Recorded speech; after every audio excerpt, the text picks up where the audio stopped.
feel like Kobe in the fourth quarter. This is the Dane Moore NBA podcast. We are brought to you by Prize Picks, coming at you Tuesday morning. It's October 28th after the Wolves loss on Monday night to the Denver Nuggets. The first full game the Wolves have had to play without Anthony Edwards, who is set to miss the next 2 weeks or so with a right hamstring strain. I'm joined by Kyle Theige here today to discuss how this Wolves team might handle Edwards' absence.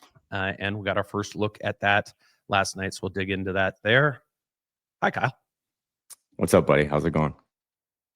Good. We're both saying, I think you had a later night than I did. You stayed up for the whole baseball game. It was a tough, when you said, hey, I'm going to be late today, I was like, I hope he's like 2 hours late. Dodgers, Blue Jays, 18 innings, longest World Series game ever, ended in a walk-off. But it was a fun baseball's so good. Like, the World Series right now is so good. But it was a good way to end the night after watching a fun Wolves game. You were there for fun first half, but then that second half, there was about as much good offense from the Timberwolves in the second half as there was from the Blue Jays and Dodgers in innings 10 through 17. Before we jump in, I do want to let people know or remind people that Kyle is going to be doing 2 episodes a week with me this season. We've been doing shows on Fridays for years. And yeah, just kind of part of our content planned change is for Kyle to be doing an episode earlier in the week on Tuesdays, typically with me, kind of in place of doing Flagrant Howls, which he did last season.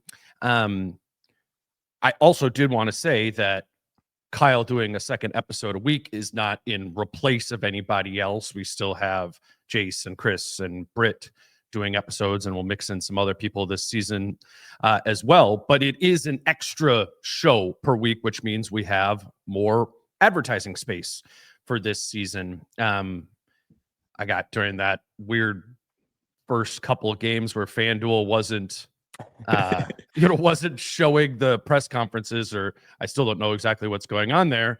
And I was just posting the press conferences. I got a lot of questions of, what can we do? What can we do to help you guys and your stuff this season? And the answer for us is like, our business plan is advertisers.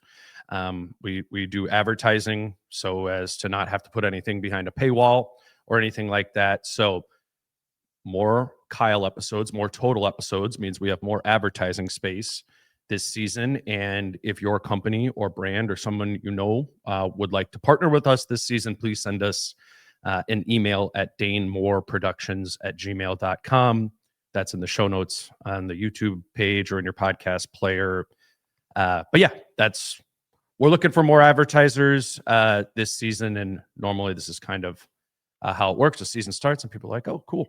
We'd like to work with you this season. We have a bunch of new ones this season that we're excited to work with. But going to be literally hundreds of shows this season. So we have plenty of advertising space. Again, if you think your company might be a good fit, DaneMooreProductions@gmail.com. Please don't send your thoughts on Chris Finch, though, to that email address. Just let's keep it to work. I get a couple of those, like, hey, are they going to fire Finch? But yeah, I'm excited. Like I said, we're trying to grow this again. So let's get another episode every week. And it was cool, right? I mean, you were with me all week last week, but it was cool to see you do that video after the first one. The only camera in the room, and everyone be like, yeah, Dan, can you just do this 40 more times?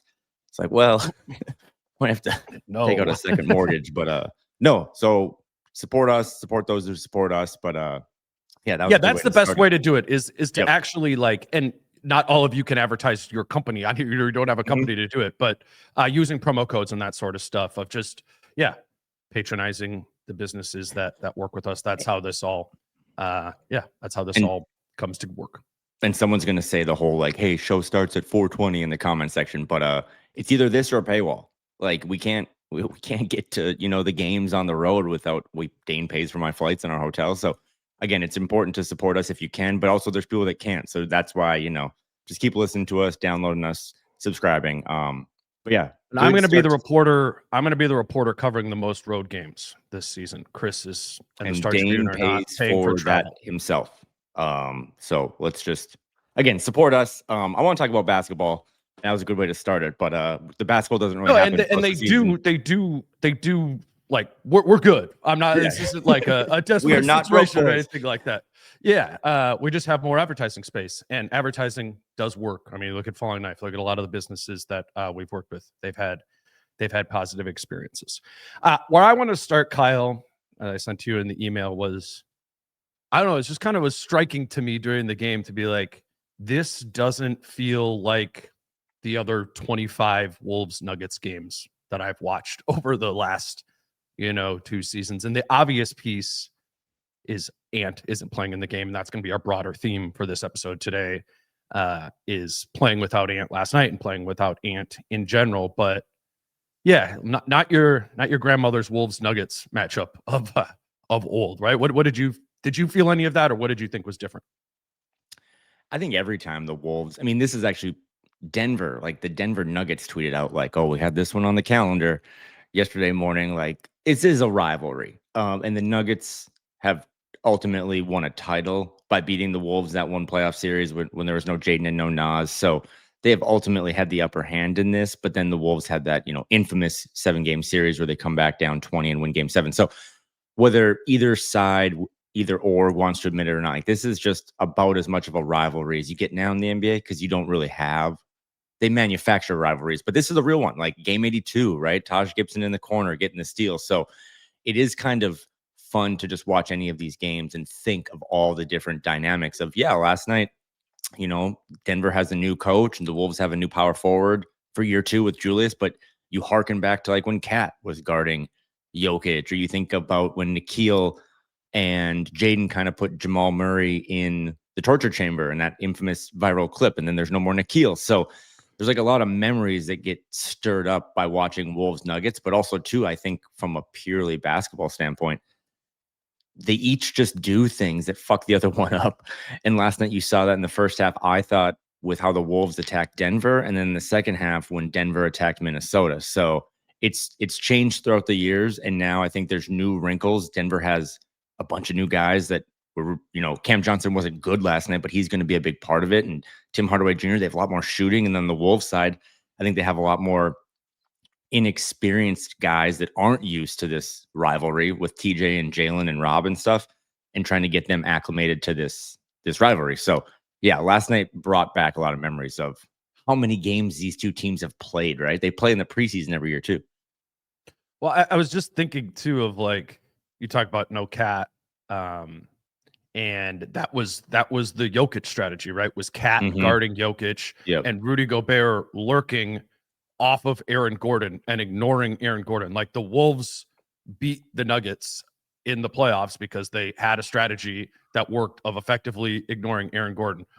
Well, Aaron Gordon's not a player to be ignored anymore. You know what I mean? Like, even the Denver side has changed. He came into the game shooting 65% from 3. The Wolves strategy used to be, don't guard him. I was even just thinking of how they were, like, Denver was generating their offense, right? I think the last time they even played them, it was the Jokic 60-point game. That's always been the Wolves strategy, is kind of like try to take away Jokic's passing. They're not a big, like, double him team. And they rely on him kind of being a scorer, so he isn't assisting. So Jokic ends up being the, like, offense. This was like the first game I can remember in a while where it felt like Denver's primary offensive engine was Jamal Murray, which is a change in this matchup too. You mentioned Nikhil being gone.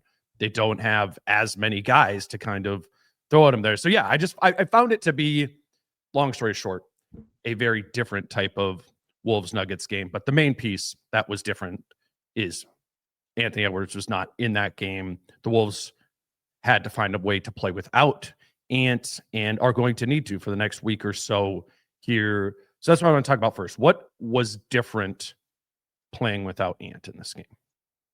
I thought you were going to say soft benching when talking about Ant, because that was my favorite take from yesterday. What was different is that I think in the first half, all the guys kind of realized, like, there's no Ant. We have to step up. And you saw that with Jaden, I thought, more than anyone. I mean, Jay McDaniels had a huge game.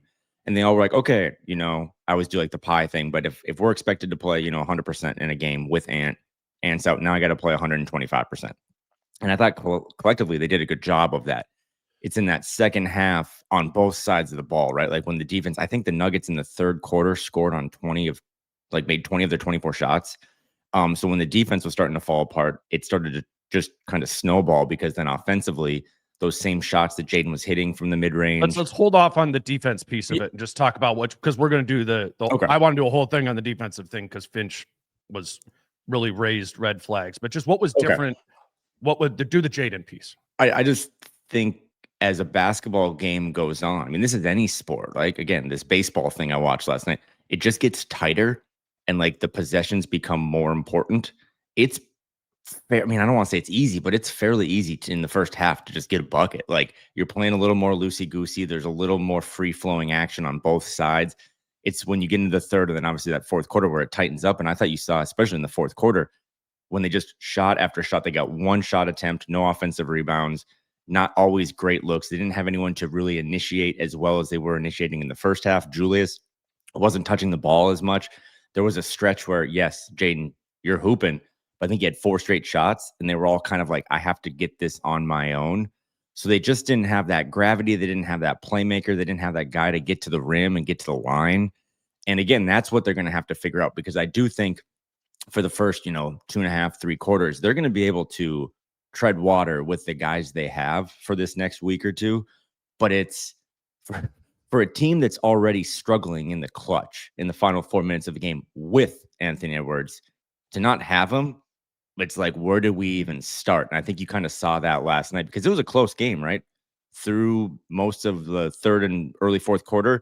And then Denver executed with their 2-man game, and Minnesota didn't even have 2 guys that could kind of figure it out. So, yeah, it is kind of just like, what's your meat and vegetables right now that you don't have Ant for this period of time? And you're right. Like the Denver one's a perfect example of that with Jokic and Murray. Like it gets to the fourth quarter, or they need a bucket, or there's an extended period of time where they're not scoring. They know what to get to. Actually, kind of like, I feel like their offense looks pretty different with like Adelman. Did you notice that at all? Like they're kind of doing that 3-man thing with, it wasn't just Murray and Jokic on the top together. They really have incorporated Gordon in that as well. And it's kind of like a 3-man game between the 3 of those guys. Point being, that group, understandably, they have all their best players healthy and playing, like knows what they want to and need to get to in these times.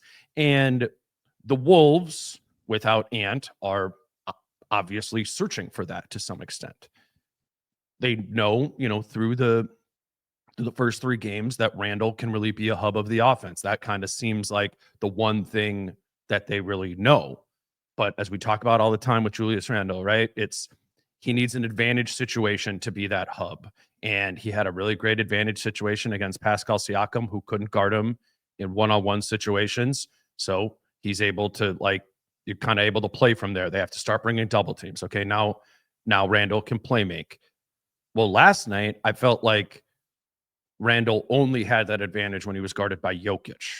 You know what I'm saying? Where that way he could cook Jokic in that way. But when it was Gordon there, it wasn't as advantageous, which made it so that the Wolves' kind of main expected hub of their offense, sans Ant, is not, it can't just be something you go to over and over and over again, because I don't think Julius Randle can score on Aaron Gordon over and over and over again, which is like not an indictment of Julius Randle. It's just Aaron Gordon he's one of those ideal type of guys for guarding Randle. So what I'm going to be watching over these next couple of weeks is when teams have a really good guy for guarding Randle, where else then are you getting offense? Because it can't just be a super, super high usage Julius Randle game there. And I think to your point from before, it probably has to be Jaden McDaniels. It probably has to be some Conley and Gobert pick and roll. And I thought early on in the first quarter, we saw that from McDaniels. I think he started the game 6 for 7 from the field, cooled off. Mike Conley had a strong start in the first quarter, starting for them. They're going to, they're not just going to be able to be Randle all the time unless they're playing a really bad defensive team. So I'm looking for what those extra things are for generating offense in addition to Randle. But I thought Jaden, what'd you see from Jaden? I feel like that was Dude, that's a pretty encouraging spot. You don't get to take a victory lap after a loss. But it was great. I thought we were going to hit one of those 30-point games that we had projected. He kind of let me down in the second half. But yeah, a lot of his stuff, he just looks, I mean, we're talking about a 4-game sample size on a lot of different stuff. Like, I thought Julius, by the way, 4 games, so such a small sample size, is shooting a career high from 3. Like, when he catches it now, it just looks more just natural, like a half second quicker. He just lets it rip. And like, if that's a real thing, I don't know if he's going to shoot 42% all season, but if he could shoot 38, 39%, that's huge. For Jaden, I thought he just gets in transition and it's unstoppable. And that was my biggest takeaway about his game last night. You know, the threes still aren't like a huge part of his game. He was just 1 for 3, but when he can get and use those strides, right? Like, his handle looks like he's now one of the guys that I would say can dribble. And this organization has not always had a lot of those. But you mentioned a bunch of guys trying to figure this out. It can't just be super Julius Randle centric. And I thought one guy last night that turned down some shots, but he might have to be. And again, we're talking about, I mean, we could do a whole pod on Denver. I thought Denver has come out of the gates looking awesome. Like, some of their new guys have incorporated. They're still struggling a little bit, but Jokic has had 3 straight triple doubles in 3 games. That's a high barometer, right? So now the schedule opens up a little bit. You're going to play a Lakers team without Luka and LeBron and stuff. But the guy that I would get more into it, I love when Terrence Shannon Jr. just has the ball in his hands. I think he can get to the rim. I also think he might be one of the best just like drive and like kick guys on the team. Like, when he gets downhill, he has the ability to look at the rim while also looking into the corners. He had a really great kick last night to Naz Reid for a great 3 in the corner. So that would also be something of, he's not replacement Ant, but they just need more guys, I think, that can get into the middle of the lane, put a little pressure on the defense, and then either kick it out, or that's where you're finding Rudy in the dunker spot or something like that. So that's the one guy you didn't mention that I think over this next 7 to 10, 14-day stretch, like, they just have to ask him to do more. It's like, hey, you wanted this opportunity. You have to take it right now. And that's the big thing for all the young guys. Like, you've wanted to play. You've wanted to get more rotation minutes. The biggest minutes of the pie are out. What are you going to do with it? And last night, I don't know if like he was as assertive maybe as you'd want him to be. You know why I didn't mention him? It's because he's not playing very much. Like, and That's even a good point. Yeah. And even after, I thought that was really surprising in the previous game when Ant started and was out after 3 minutes. Shannon played in the first half and I got like 10, 12 minutes or whatever. But then he didn't play at all in the second half, even after Ant was out for the second half. And I mean, I'm with the post-game press conference, I'm like, I don't know, was he hurt or something? Yeah, I thought it was very odd that Shannon didn't play. I asked Mitch about it after the game, and he was like, this is just what it's going to be. You know, there's going to be, he's like, he's fine. He'll be back in the rotation tomorrow. But it's just going to be different night to night, and he's going to pull different levers. And I don't know, maybe that was the wrong lever to not pull or to pull, but I think it's just going to be interesting over the course of this time. Whereas last season, we knew, like, we could guess what the box score was going to look like from the 8 guys that would play and the minute assignments. Like, it was very much the same night after night. And that's just going to be different this season, it sounds like, in general, but certainly in this period of time where Ant is out. And I think Finch is just going to kind of be cobbling it together as he goes over the course of a game. I don't think you're wrong in saying that Shannon is a place to go to for more offensive juice in replacement of Ant. And like, in terms of archetype, he is probably the most similar to Ant on the team in that way. I mean, obviously it's hard to be similar to Anthony Edwards, but I take your point there. I think it's kind of curious though, how little he has been part of the answer, and how instead kind of the replacements in terms of usage and minutes have largely been Jaden McDaniels and Mike Conley. I want to talk about Mike Conley a little bit, focus on him in particular. But we'll take our first break here, and we'll come back and talk about Mike Conley. This episode is brought to you by Treasure Island Resort and Casino. And every Sunday at Treasure Island, the Parlay Lounge is the spot to watch Vikings games. There are always prize giveaways and drink specials in the Parlay Lounge during Vikings games. But I wanted to put a special Sunday on your radar. On November 23rd, the Vikings play the Packers. That's the Sunday before Thanksgiving. So maybe you and family be in town, whatever, looking for an activity. And what they are doing that day at Treasure Island is hosting a watch party in the Island Event Center. That is a big space. They host concerts and stuff there. And they are splitting the event center in half to a Vikings side and a Packers side. KS95 will be hosting the event. And I don't know, I just thought that sounded like a pretty cool setup. If you've been hearing me talk about going down there for a Vikings game, again, I'd recommend any Sunday going to the Parlay Lounge, which is a great spot to watch. But in the event center, again, on November 23rd, the Sunday before Thanksgiving, doors open at 10:30 a.m. for Vikings Packers starting at noon. Make Treasure Island your home turf for Vikings games this season, and visit ticasino.com for more information. Today's show is also brought to you by Prize Picks. And I've actually really been enjoying like taking a peek at Prize Picks before every Wolves game as I'm trying to like figure out who's going to play and score and get stats for the Wolves. I'm curious always to see what Prize Picks thinks. You can check that on Wednesday for Wolves Lakers. There's no Wolves game tonight. So I'll give you some other picks I like for tonight. I know I'm going to watch the Hornets and Heat game as I try to catch some Charlotte in advance of the Wolves playing them on Saturday. And two picks I like from that game are LaMelo Ball more than 25.5 points and Bam Adebayo less than 10 rebounds. There's also a discounted Giannis Antetokounmpo square up today that you can throw into your lineup. If you're just sitting around watching League Pass, watching the NBA on one of these new streaming services, it's a fun thing to, I think, add to your viewing experience. And you just pay for $5. There's always something going on over at Prize Picks. As a reminder, how it works to put together a lineup at Prize Picks, all you need to do is put 2 or more picks in your lineup to win. If you don't yet have a Prize Picks account, all you have to do is put in the promo code DANE when you sign up, and you will receive $50 in lineups when you play your first $5 lineup. That's prizepicks.com or the Prize Picks app using promo code DANE. All right, back with Kyle Theige. Kyle, part of the replacement for Ant is finding a new starter, right? And the new starter was the old starter. They Mike Conley, welcome back. You now start again. You didn't start for 3 games. They went with Conley, DiVincenzo, McDaniels, Randle, and Gobert for the starting lineup. Finch kind of said it is the easy path forward. He didn't think it was that complicated. And so it sounds like that's what they are going to be doing going forward.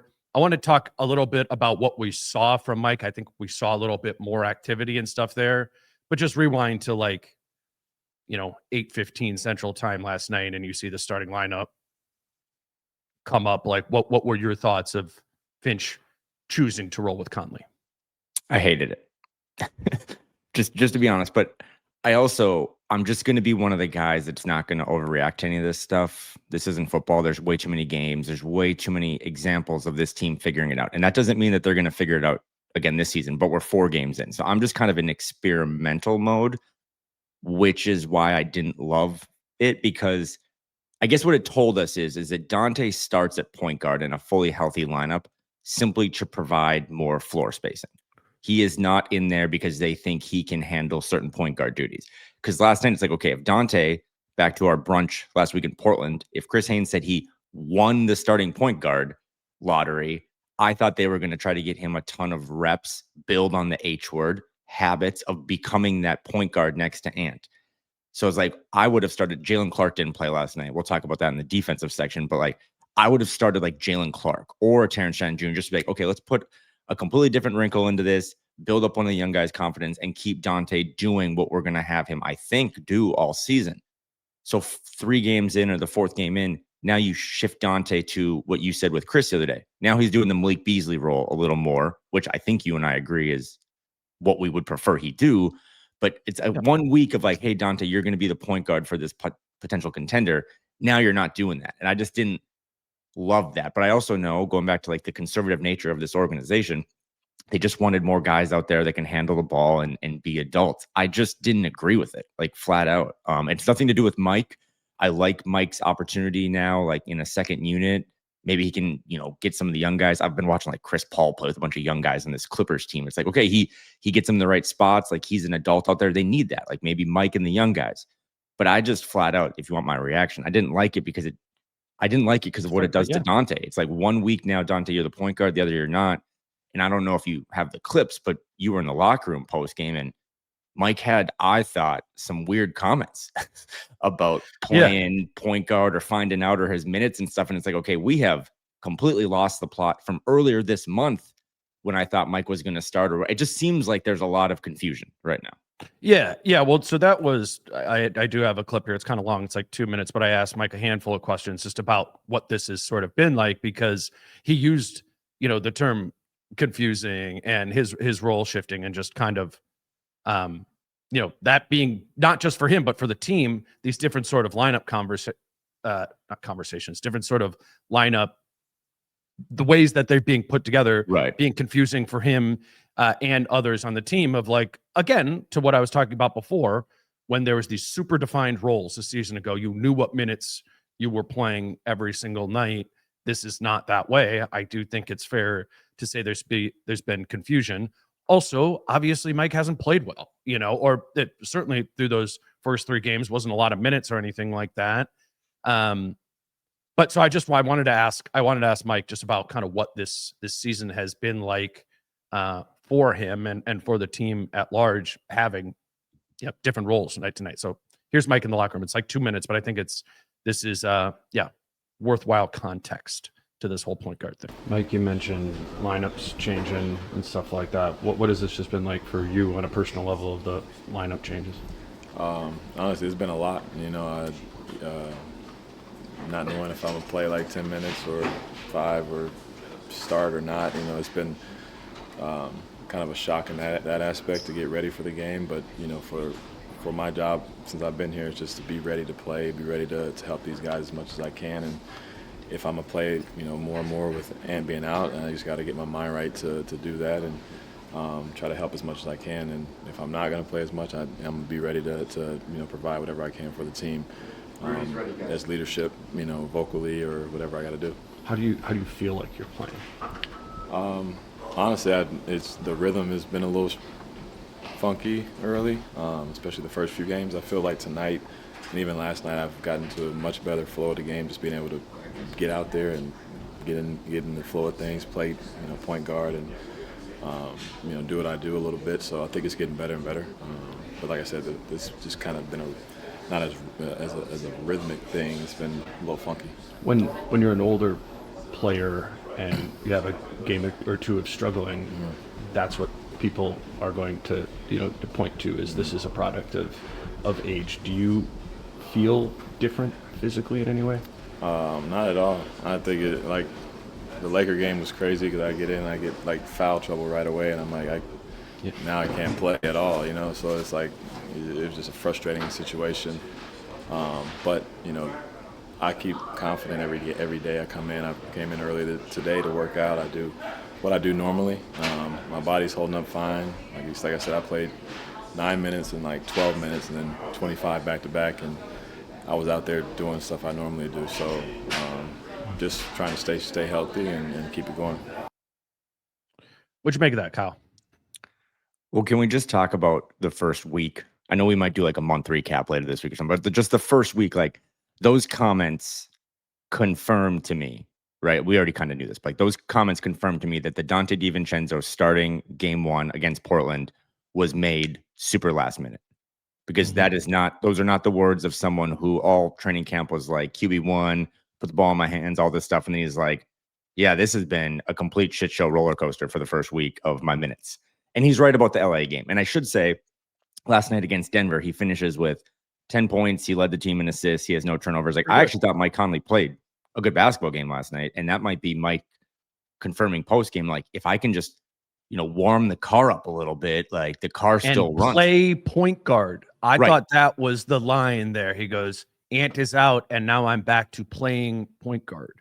And yeah, I think that's the factor here. He's like, I'm just not going to be as good if I'm like some off-ball floor spacer playing a different style of basketball than he has for the previous 17 or 18, whatever years of his career. I thought that was a noteworthy line. Okay, but and I hate to do this, and I told myself I wouldn't do this, but like we are kind of back now to the same. I'm on my bullshit again of like the gap year. I'm not saying take the gap year. The season's over 4 games into the season, but like I thought Dante was starting for maybe the whole season. Like they were going to get, so then Mike would come off the bench. Mike could play backup point guard. Mike gets inserted last night in the starting lineup to play point guard. So he's probably happy with that. The results were good. But I'm just trying to figure out of like, are we already into like, I thought we were more on like throw shit at the wall and see if it sticks. I didn't think we were at 4 games into the season. Like we just got to plug as many holes as possible. And that's why I would have started Dante. I would have thrown Terrence in there and be like, Terrence, I don't know. You're a madman. Like you're our, dollar store Anthony Edwards. And then one of those first subs, whether it be Dante to the bench or TJ to the bench, then you bring in Mike and he can do the point guard stuff, because I'm just looking at this big picture and I don't think a lot of people are. And I don't also know you're there. I'm not. If the team is, but like when this is right again, like what you saw with Denver, is it Mike going to be a backup point guard coming off the bench?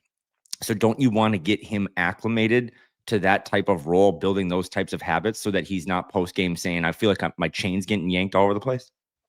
Yeah, no, I hear it. And I'm not even like making the case necessarily that he's a very good option at point guard right now. I mean, we can go off. He was better in the second half of last season and all that. Like, I'm not sitting here like, you need to play Mike Conley at point guard. I'm just pointing out that, and from having had lots of conversations with Mike over the course of the last season and like the volatility of his own performance and his own role, is like that part of it is him playing not as well as he did before is the volatility of the role, and not just the minutes and the starting and the stuff like that of how he's actually being used. Like part of the reason, obviously the biggest part of the reason why Mike Conley took a step back last season is he's getting older. And that is a factor in this for sure. But another huge part of the reason why Mike Conley did not play as well last season is because he pretty much stopped playing point guard once they added Julius Randle to the mix and Anthony Edwards took on more of a primary initiator role, right? Like there was less, a season ago, there was less space in the offense due to the presence of Julius Randle for a point guard, period. And I think that's what makes Mike's fit somewhat incongruent with this group overall, is I'm not sure this team and its roster construction has enough like oxygen available for a point guard. And the same is true for like Rob, if we go on down the line, because the offense does run through Julius Randle a ton. And obviously when Ant is healthy, the offense runs through him a ton as well. And I think when they're both playing, I don't know how much room there is for point guard play, period. And I know people could say that's wrong and they think there needs to be a point guard and all that. And I feel that way a lot of the time too. But stylistically, how they're playing, I don't think there's even oxygen for Mike to be a decent version of himself if Ant and Julius are both in the lineup. For now, they're not. I thought the last 2 games when Ant was out of it, Mike Conley all of a sudden made a lot more sense because there is more space for the point guard. There's Julius and no other real primary creator. Now Mike can fit into that. I think you will get a better version of Mike Conley, low bar, with Ant out of the lineup. When Ant comes back, I think it'll still be funky again because I think Mike is going to be going back into like, what do I do here? Or the things you're asking me to do are not the things I'm best at doing. I don't know. Does that make sense where I'm coming from? Makes 1,000% sense. I'm just going back when I say the gap year thing again. I'm trying to figure this out because, and I'm not going to go on a long tangent here, but like last year, Rob just doesn't get a chance because you have a contending team that's trying to win a bunch of games. And I'm about as pro or Chris Finch as anyone. But at the end of the day, you have to acknowledge the fact that he has come in to a team that never wins basketball games and has set a culture along with Ant and Rudy and other stuff to win games. But like, can you put a pin in that and then bring it back up in a couple of weeks after your superstar player is out? Because like, are you trying to like grind out games right now, doing things completely different? I mean, now in the last 5 minutes, we've talked about Mike Conley is not playing point guard, which is what he wants to do. And he's out of his own role. Dante DiVincenzo is now playing point guard and he's out of his own. Like, how many of these guys are cab drivers are you asking to be moving men type shit? And it's like, if long term they're going to drive cabs, why would you have them lifting boxes? And I think I with hear it. Mike, that's why. And again, I'm not even shitting on Mike. I will say the father time thing. That is the one thing that is like grueling. And I'll say it because I can. It's tough when you get to know these guys and how great Mike is. And he always does media and like all the personal stuff. And then in the Pacers game, that late in the game, I don't know if you can recall this one, but when Mike turns the ball over, they're up 5. He turns the ball over. It leads to a Pacers 3. Now they're right back in it. Court, yeah. Mike Conley never did that when he was younger. I mean, he is as trusty as he is the nicest guy off the court, and he is an assist to turnover ratio demon on the court. I mean, last night, again, 4 assists, 0 turnovers. But there is a little bit of like my body doesn't do what my brain knows it's supposed to do. And that's why, again, like if we're talking about Anthony Edwards being out for 1 to 2 weeks with a hamstring injury, it's not the end of the world. The season's not over. We don't need to worry about when pitchers and catchers report. But do you want to just try to grind those games for 2 weeks because the West is so competitive? Or do you want to use it as an opportunity, back to the gap year shit from last year, to give guys an opportunity to see if they can grow? Like, that's like my Terrence stuff. I know we did that before the break. Like, he did play 25 minutes last night. Now, that's 7th on the team. But like, that's more minutes than I thought. But he just wasn't super aggressive in them, right? He only took like 8 shots. He should have taken 13. So I know it's kind of a ramble here, and I'm pretty sure we're going to talk about the point guard position all the way to the trade deadline and then beyond it and into the playoffs. And it might be their Achilles heel. It's kind of more of those things. It's like, I just want to believe what you're telling me, but what is the goal? What is the goal for these next 2 weeks? Because I thought it should be getting guys, long stretches of time to learn new roles in this new offense or this, continuity based system. And it felt like every night now we're just trying to put out as many fires as possible. And I'm not sure that is, again, you want to win games, I hear that. Yeah. but I'm not sure that is the best strategy, because it does. Like, Mike, whatever you think about him, that was a great 2-minute quote. He is telling you right now, I'm a vet. I've done this for as long as possible. But if Mike Conley is saying it sucks to have my role jacked all around, what the fuck do you think Rob Dillingham thinks? What do you think the young guys think? Sure. If the old guy who's been through all these wars is like, it's tough. Yeah. No, and that was the last thing I had written down of just the like playing without Ant thing was, there's more minutes for more guys to play. Between Bones Highland and Rob Dillingham, they played 28 minutes last night. The split was 16 minutes Bones, 12 minutes Rob. That's noteworthy in that it's pretty clear that Bones is ahead of Rob. That has been the case pre-Ant injury and post-Ant injury.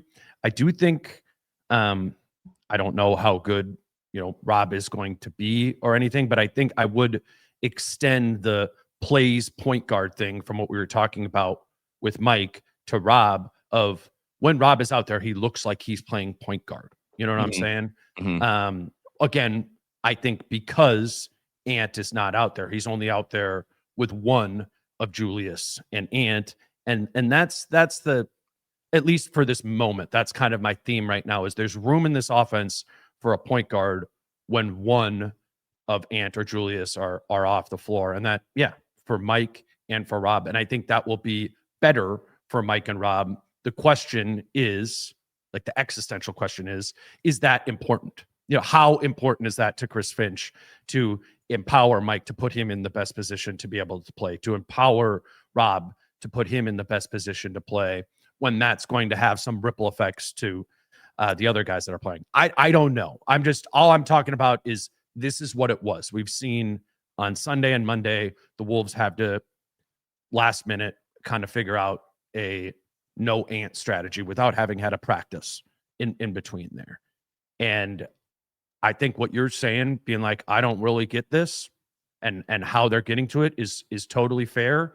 And I bet you they're going to make some tweaks and they're going to figure out something that can be more consistent in that way. And again, I thought in those first 2 or 3 games, they experimented a little bit, right? Like, they win that Portland game, in my opinion, because twofold. 1, they have the best player on the floor, but 2, they close with Terrence Shannon Jr. And that is just not something that Chris Finch would have done in the past. He did ride the hot hand. And maybe last night against a more seasoned, veteran team like the Nuggets, you did want to have Mike.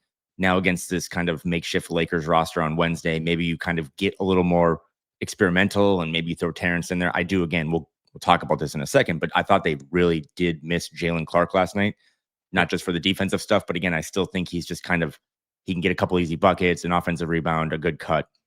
But two quick things on the point guard stuff. You know, the first one is, you haven't had enough time, I know this, in your personal life to really watch other games. But when the season starts to drag on, I know we're doing 5 pods, but when you start watching these games, the teams right now in the league that are struggling, that people really were high on, are teams like the Rockets and the Magic and the Mavericks and the Timberwolves. And all 4 of those teams, there's other ones, are just kind of doing the cycling through different guys to play point guard. And I think this season we're going to have a real, I think you heard Steve Nash talk about it on Amazon Prime before the game when you were in LA. He talked about, like, it's sometimes nice to just have like a floor general out there for all the stuff that isn't facilitating. And he said it, he's like, they're going to try all these different guys. They're going to play Dante. They're going to do all this stuff. But he's like, there's a difference between having a point guard out there and just a guard. And if Steve Nash is saying it, who are you to push back on that? Back to Bones and Rob. I felt like, again, last night, Rob played less minutes than Bones, because Bones is bigger and could give a little more resistance to Jamal Murray, who was cooking, right? Right? You know what I mean? Or like, I'm putting you on the spot there, but like, it kind of felt like that because Finch said that in the Portland game, like Bones was just a bigger body. I knew that when they drafted him. I knew Bones Highland, who wasn't on the team then, but was the apple of Tim Conley's eye. I knew Bones Highland was a bigger human being than Rob Dillingham. And at some point, again, like, I don't really want to do the Rob stuff every game, but I also think that if he was more impactful as a lottery pick, they would have been able to solve some of the deficiencies last night.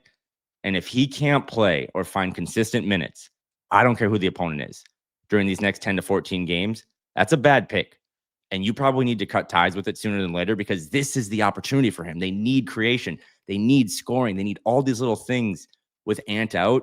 And if he's still losing minutes to Bones Highland, who, you know, is a good player, but I'm being overreactionary right now, but it's just kind of like those little things, just none of it really made sense last night, other than some good performances by Julius and Jaden.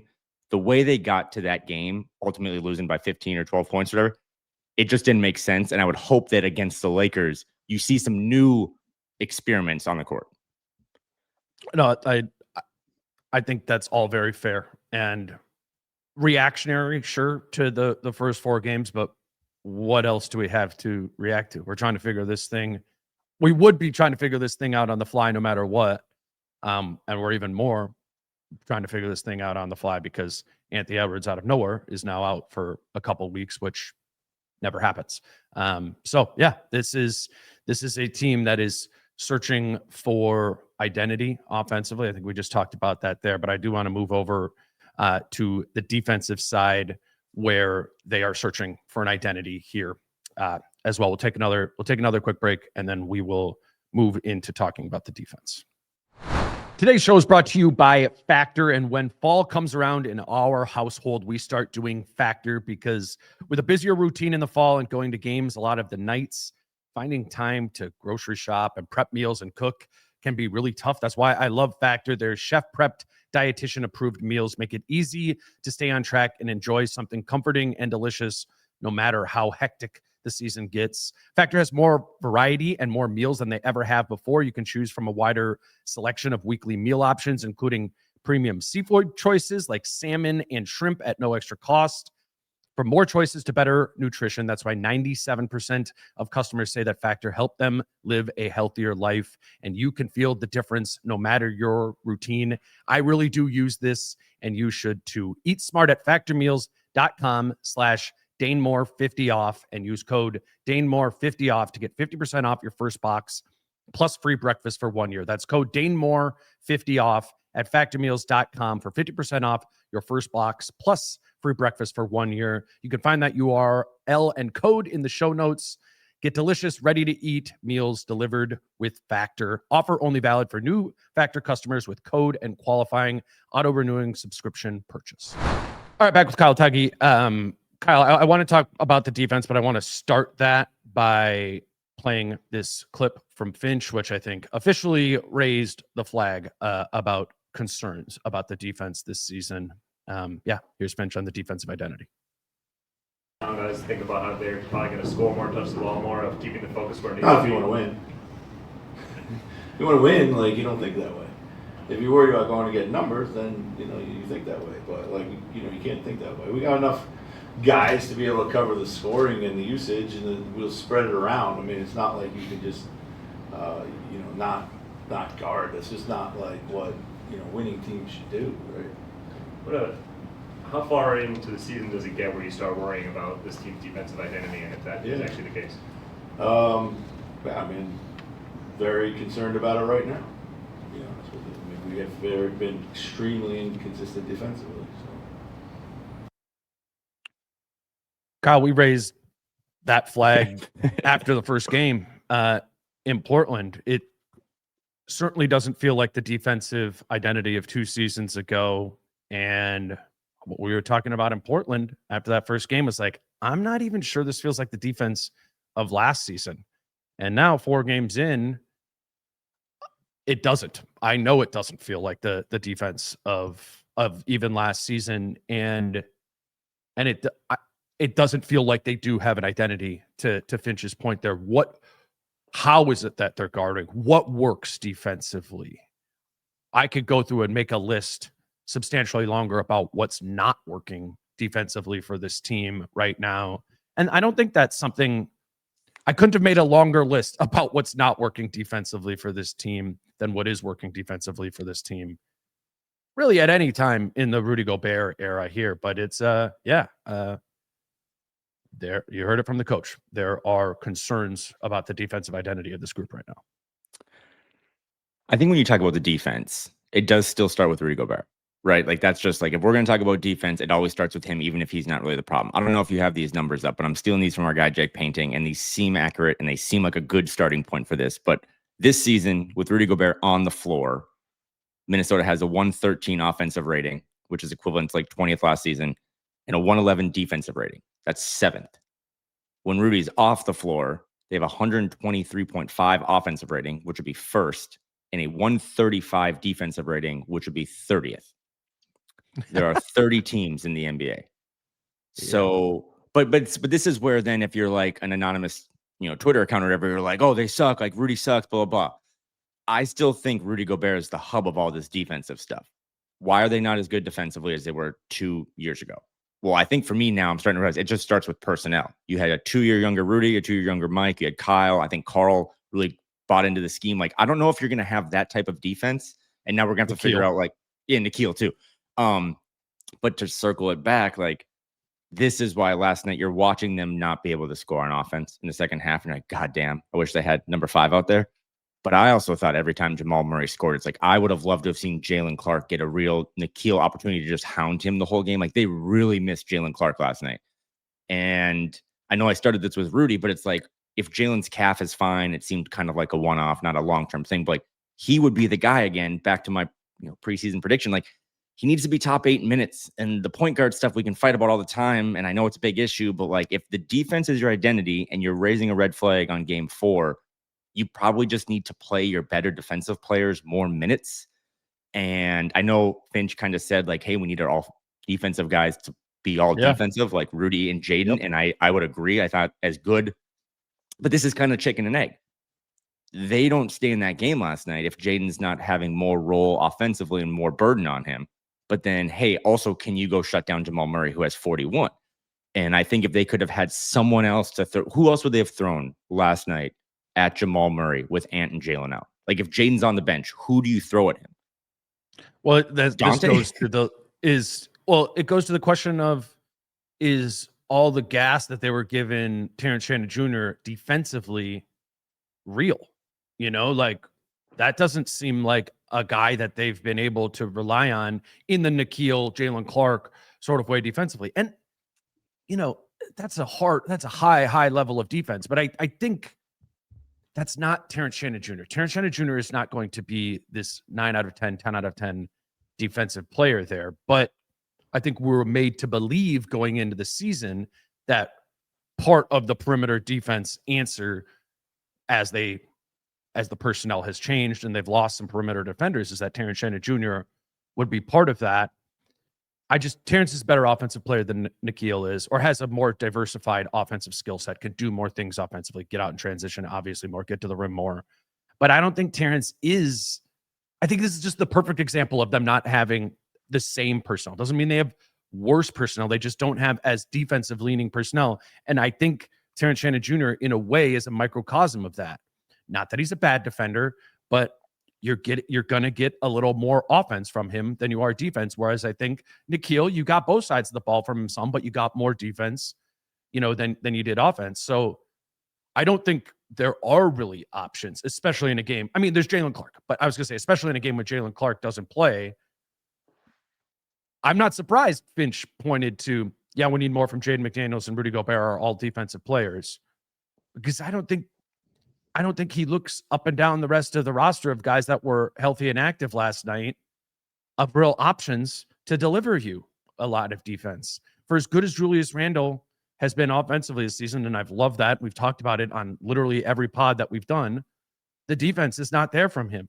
Naz Reid is not a high-level defensive player, certainly leans more offensively, and when you put the two of them out there when Rudy is off the floor, and sometimes when both Rudy and Jaden are off the floor, I'm not shocked that the defensive rating is over 130. That is not good defensive personnel out of there. So I think they don't have a defensive identity, but that's because they're searching for one and trying to use the blueprint of what the previous defensive identities were that maybe this group just can't execute to the same level.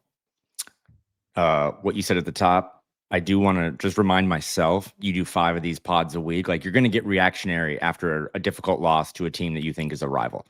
I'm with you on that wholeheartedly. I do think internally it's not like red flags and alarm bells and the roster is broken. I think it's more of trying to, throw shit at the wall and see what sticks. And I think to circle back, yes, the Jaden stuff needs to be better, on ball. Although, again, chicken and egg, I kind of like when Jaden's off ball, but without Ant and without Jalen Clark, you have to play Jaden on ball. So you're kind of, damned if you do, damned if you don't. But back to Jake's tweet about off the floor, right? When Rudy Gobert is off the floor, they essentially have, through 4 games, the best offense and the worst defense. Mm-hmm. I know, and again, I don't get paid to be right. I get paid to be entertaining. Like, I might have just been wrong about the Baron J stuff, and I think maybe you have to throw some minutes out there just to see again, like, what's it like to have consistent 7-foot rim protection on the floor. You know what I mean? Like, I think when you watch Behringer play, like, there's still a lot of things like, oh, that's nuanced, but he doesn't quite get that. And that's nuanced, and he was not in the right spot there. But to me, the defense is all about Rudy Gobert. And when he's off the court, you can't just become like worse than the Nets defensively. Yeah. And I wonder, until they can get some of these guards back who, I mean, you said something about like the rest of the personnel. I mean, these guys at some point are going to have to defend, right? Like, at some point, like, this is my bigger thing about why are we looking That's what at Finch was just saying. It's like, why are we focused on October games? Like, to me, it's like everything this organization does, they've earned this right, by the way. Like, everything this organization does now, back-to-back Western Conference Finals appearances, should be about tweaking things to be better in April. And they're going to, like, again, they did this last year, and then they went on a run, 17-4 to close the season or whatever. Like, I would imagine that they figure it out. But I guess my biggest difference, or like my biggest pushback on what this coaching staff does sometimes, or these players, is like, you're not going to figure it out by always going square peg round hole. Like, Chris Finch won last year. He believed in Julius Randle, and it worked out. And I think Julius Randle, by the way, is having an awesome start to the season. Like, he's going to hit that all-star bet for us. But I think you also have to try new things. You tried it with Terrence in Portland. Like, why not try when Rudy comes out, downshift Nas a little bit? Maybe that gets him a little more offense, playing on a wing rather than having to be a backup center, and just see what the Baron J stuff does. Like, does he open as a rim runner more paths for Rob and for Bones, and even for Mike? Like, if Mike Conley, you don't think Mike Conley can throw some lobs and get a 2-man game, even with a guy who played soccer 4 years ago? Like, I bet you he would have a little chemistry with him, because Mike is so good in that 2-man game. So I think that's a startling stat. It's 4 games, but it's a startling tweet to see that when Rudy comes off the floor, whatever you think of Rudy, they are dead last defensive rating. And that is what I think is just bringing them down in these, especially in these second halves. So I don't disagree about the Berenger thing. I said a couple games ago, you know, that crossed my mind too, given how bad the defense has looked with Gobert off the floor. My guess for why they wouldn't want to do that or would be hesitant to do that is actually Berenger's limitations on offense. And he would just need to, you know, he's not a shooter at all, right? He would just need to live in the dunker spot, right?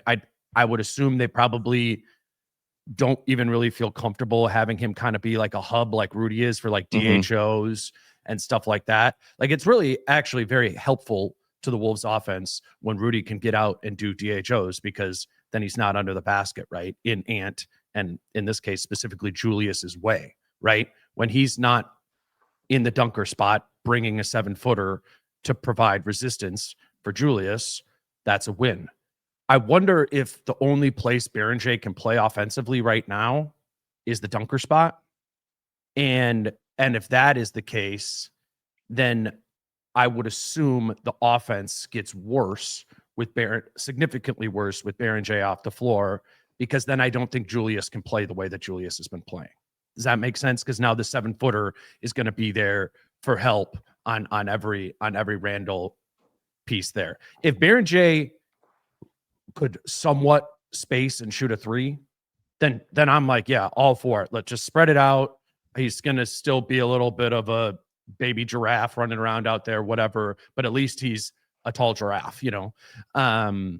That's my theory. That's my theory on why there will be extended sort of like hesitation to put Berenger into the mix there. And so then maybe the answer is next to Nas a little bit more or something like that. But I think Julius Randle is such a priority for this team. Yeah. This right.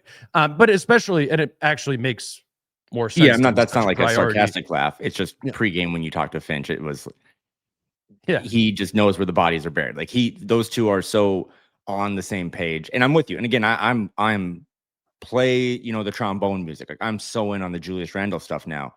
But I just find it funny listening to you speak now. We're just having the same conversation late October that we had last October, but instead of the short guy, we're talking about the tall guy. Because if Berenger plays, does he negatively affect a little bit in October and early November Julius and Jaden? Maybe. But again, like, what is the point? Are we trying to get the, like, how this goes back to the Rob stuff? Like, how do these guys learn without playing? And again, I'm the guy that's like, behind the scenes, they practice, like they see stuff. Yeah, that's cool. But at some point, like, it didn't work last night, right? We're not talking about the 25, 20 or 15, 16 Warriors, right? Like when Rudy's on the floor, to Jake's tweet, like they're 20th in offense. So it's not like you're losing that much if you put Berenger out there and he can only be in the dunker spot. When you watched him work out, and I watched him work out in Portland before the game, like they're not even, I don't think they're at the DHO step yet. Like they're just trying to get him to catch the ball 8 feet and kind of hit that little floater. I don't know how much they've been working with him, you know, after practice of like, because DHO is like, that's a real science to like catch the ball, you know, set the screen, like run that little 2-man game. He's probably not there yet. But I'm also just, again, for the 9th time, like, why wouldn't you just experiment with it right now when you know your 7'3" center comes off the court? We're the worst defense in the league. So why not try it? I think the answer is because he didn't, going into last night, think it was a 5-alarm fire with the defense. I think with what he just said in the clip that I just played, maybe there's some reconsideration, because it looks like the defense when Rudy is off the floor is a 5-alarm fire problem. So maybe that does change. And then the opportunity cost of whatever I just said about Berenger getting in the way on offense a little bit is worth it. You know, I don't know. I just don't think, I think Finch thought they were going to play better defense last night. And they didn't. And certainly I think Finch thought they were going to play better defense through these first 4 games, and they haven't. So yeah, things need to be considered. And that's why you're such a rational person. And I appreciate you. I was just thinking, like, they did give up 114 to a Portland team that I don't think is very good offensively. They should have given up 50 to Luka, but he missed free throw. Like, so again, I don't think none of this is that big of a deal. They're going to solve, I think, a lot of this stuff, and it'll just help to have your best player come back, hopefully, and be fully recovered from, you know, hamstring issue that might, you know, those things sometimes are tied to the lower back stuff. So I kind of get now the back spasms he's had. You just want him to be healthy. But again, like, if you're not going to rush him back, why not use this time? I sound like a broken record. Why not use this time to just try some stuff rather than put guys in weird spots to grind out a win against Indiana, which again, you need to win games. You need to stay competitive and stay afloat. But I don't think the defense is like, I don't think they're going to be 20th defensively all season or whatever. I think they're going to be a good defensive team. How good can they be will be answered by some of the little strings and levers they're trying to pull.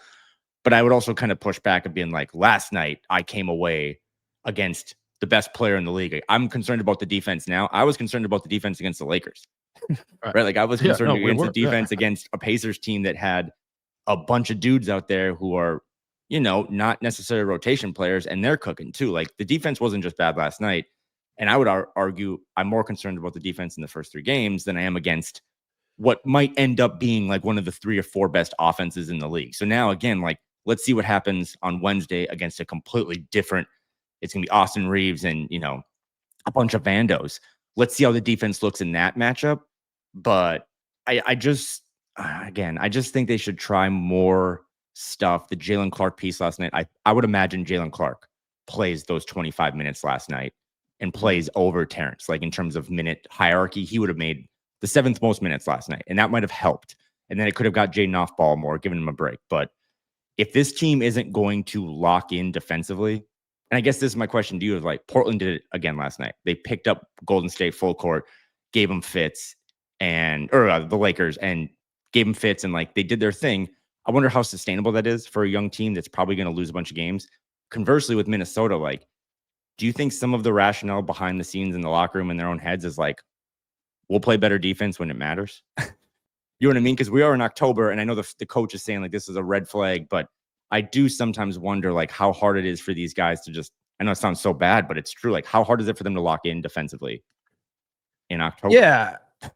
No, I think so. I was going through and watching some clips this morning before we started recording, and there was just like a lot of hope they miss possessions defensively. That's the Luka defense. They just hope they miss, and you never miss. And again, it's just when you bring yourself back into your mind of the defense 2 years ago, that was so rarely the case. Or we would be like, it was a couple games here and there against a weak opponent, right? We'd be like, so you didn't try, like we said that even to the season where they had the number 1 defense. I'm seeing a lot of that, of just like not that extra 10% of juice to stay attached to your man, to rotate timely, all of those sort of things. And hoping that it's okay.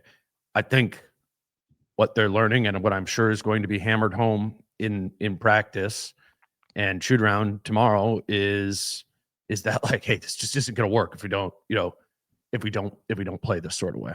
I did think the trying stuff thing segues well to the last thing that we wanted to talk about. You brought up in the email to talk about, which was just comparing this Ant-less time to the Julius-less time last season, where Randle missed all of February.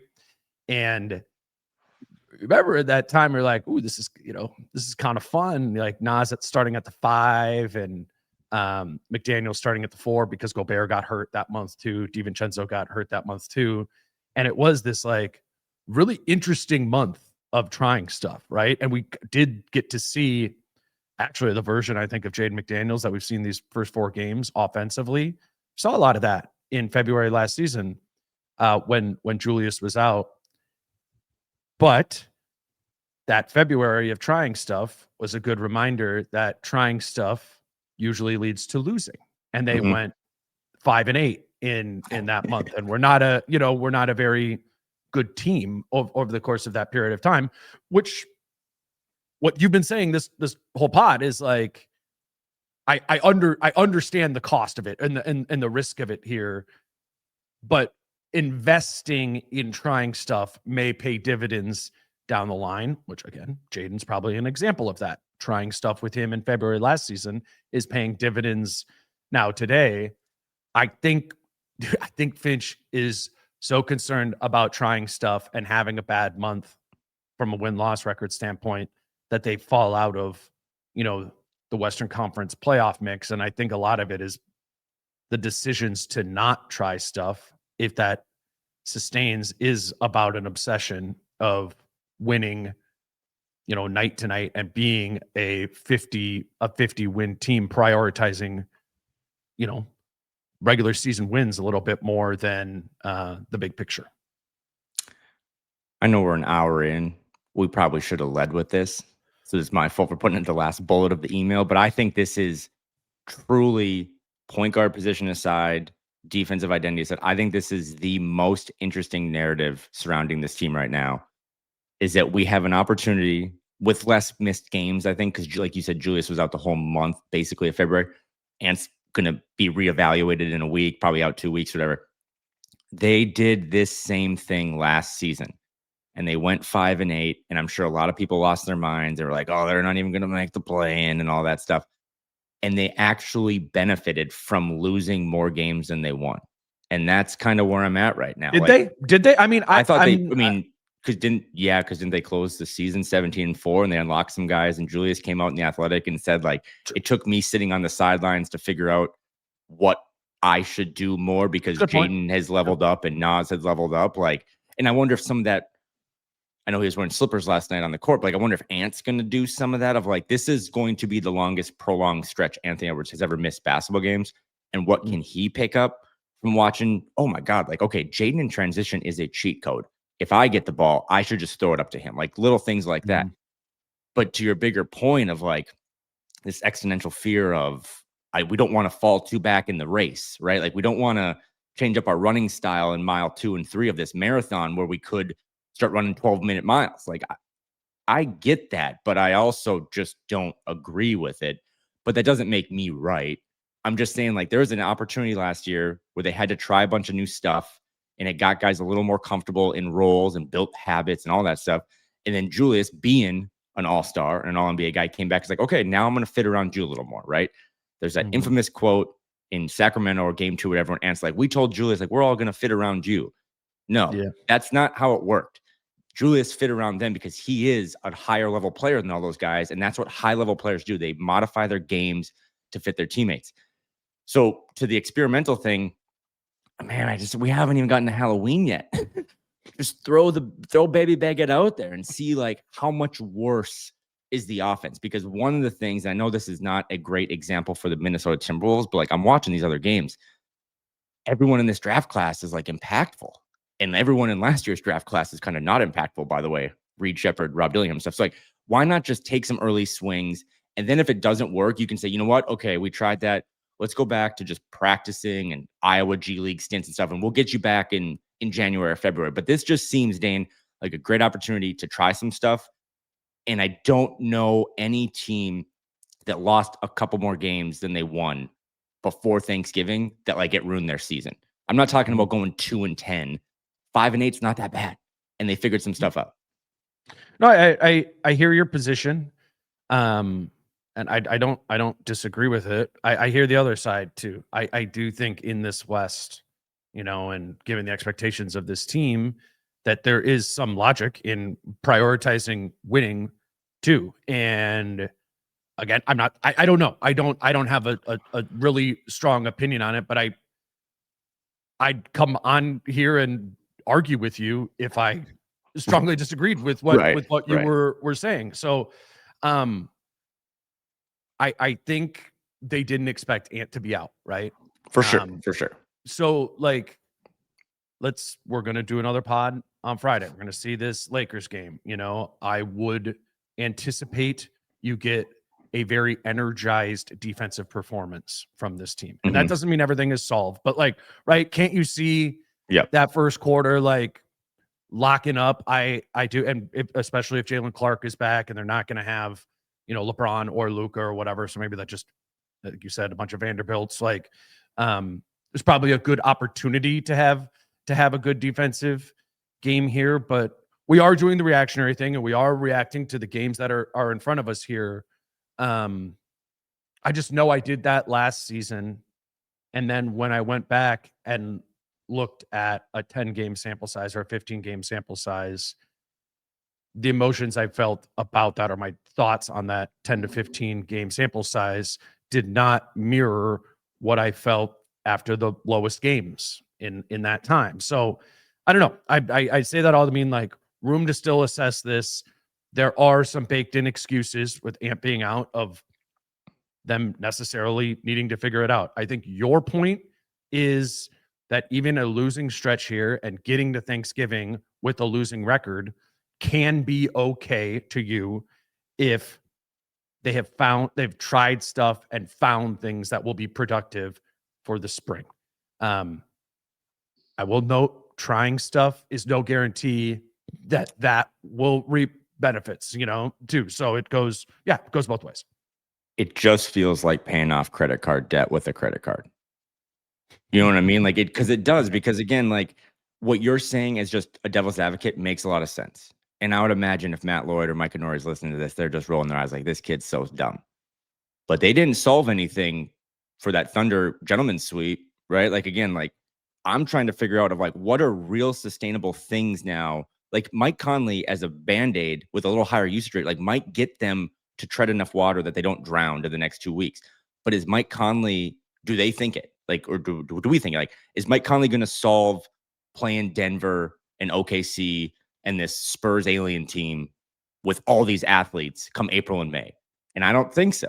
So that's why it's like, why not use this opportunity now? If Ant was healthy, by the way, I'd probably be leaning towards like, hey, let's experiment a little bit. But I kind of do feel like you have a built-in excuse now of if this team over the next 2 weeks slips in the power rankings and plays 300 ball or whatever, well, we're missing our best player. We're just trying some stuff. Like it's almost a built-in excuse. And if they're not going to do it now, they're certainly not going to do it in December and January at potentially full strength. So to sum it all up on mine is like, I just think guys are getting jerked around a little bit in terms of their role, and they're trying to throw some stuff at the wall to see if they can fit that night. I'm sure they'll come out inspired on Wednesday because they do typically after their coach calls them out. But I just don't like so far through the first 4 games. Like there's just a lot of stuff that I can point to and be like, hey, that's not what we talked about at preseason. That's not what we talked about at training camp, other than transition, which has been, in my mind, like you can see the emphasis on that. That's the only thing we talked about in late September, early October that has translated to the regular season. And I think it's awesome, by the way. Like transition Timberwolves is really cool. But a lot of the other stuff, it just doesn't really match what we were told a month ago. Mm-hmm. Yeah, nope. They're navigating it, man. Figuring and like kind of without a map right now. Yeah, and it's early in the journey. I don't know. I mean, let's see a little bit more. Let's see this Lakers game on Wednesday. Let's see the further stretch of time. I'm just gonna wait a little bit longer before I firmly like change my abiding opinion of this team that I had, going into the season, particularly because there is a very legitimate change that's happened, that Anthony Edwards is hurt right now. And they also lost to the Denver Nuggets. And like I said at the top, Jokic just had 3 straight triple doubles in 3 games. I think Denver, to me, is my pick to like win the West. Like if it's not gonna be Minnesota. But after last night, it's the Lakers without Luke and LeBron. It's the Hornets. It's the Nets. It's the Knicks. It's twice against Utah, twice against Sacramento. Utah's been a little frisky. But my point is that like, I mean, we're so back, by the way, because we're doing reactionary pods after game 4. But let's see over these next 8 games what it looks like. Let's see on Wednesday, does the defense stand out and pop more on screen? And then offensively, late in the games, like, does it touch Julius more? Do they try some new things? Is Terrence going to get 30 minutes in one of these next couple games against a lesser opponent? So I'm sure they're thinking of all the stuff that you and I just talked about. But it would be nice to have continuity. I would like to kind of upgrade that, see where like, it would be nice to have some consistency. And I think that's what Mike said about his role. I think that's what Dante would like to have. Like, what am I, Malik Beasley or my Mike Conley? Like, I think consistency is how you build habits. And they need a couple weeks of consistency for some of these younger guys to establish a role and kind of figure out their place in the totem pole. This was fun, man. We'll circle back in a couple of days after one more game, and then the sample size will be 5 games, and we'll react to what this team looks like at that point. But yeah, not a great start to the season from a on the floor standpoint, and not a great start to the season from a luck standpoint of losing Anthony Edwards. But it is 4 games into the year, and there's a lot of time, to use the Chris Finch term, of letting the cake bake So we'll trying to snort cupcakes right now, and he's just preheating the oven. Yeah, right. You are. Maybe you're not wrong either. So we'll see. Kyle and I are gonna kind of come back and do something we're gonna do sort of every month. Obviously, this is a short month because it's just for a few games in October, but we're gonna try and wrap up every month with going back and looking at that month, and we'll do that on Friday morning. The two of us. Tomorrow, I will have Britt Robson join me here in studio not tomorrow, sorry, on Thursday after the Lakers game.